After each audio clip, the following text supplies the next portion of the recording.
GST number को lock करके मत 25,000 टଙ୍କା डिमांड करथिला और 25,000 डिमांड करला मुझे कहली कम करतु बोलिकी कम कर आसला 15,000 15,000 ना सर 15,000 मुझे पारि ना 10,000 ही पारि कहले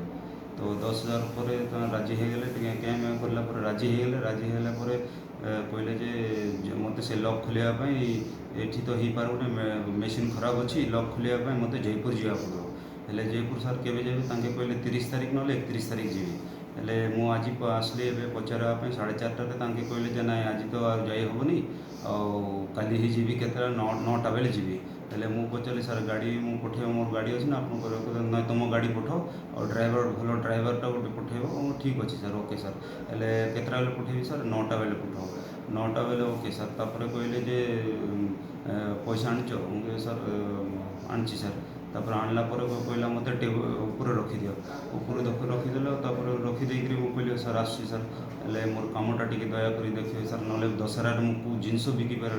कहीं बोले जीएसटी लॉक हो जाए मत देखा कैंसल आउ ट्रांसपोर्ट वाला सब दिल्ली अहमदाबाद सूरत माल ट्रांसपोर्ट पड़ी आगे रिटर्न कर दो ट्रांसपोर्टर बेबिल ना माल ने ना बेबिल ना बिल्कुल माल और आमर 1 नंबर काम जीएसटी छाड़ी कौ जिनस आन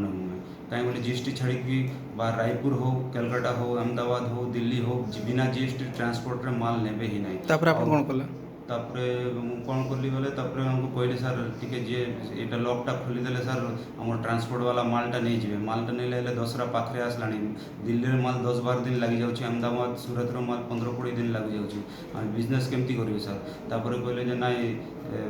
तो मो जयपुर जबार अच्छी जयपुर गले ही खोली पारि और मुझे कहली ठीक अच्छे सर तापर ट्रांसपोर्ट वाला जी माल रिटर्न नहीं जी गवर्नमेंट को ही लॉस हम कहीं बोले आम जीएसटी देकर आणुचु 14-15 लाख टका माल पूरा ट्रांसपोर्ट रे पड़ी कौन कल कहले ओके सर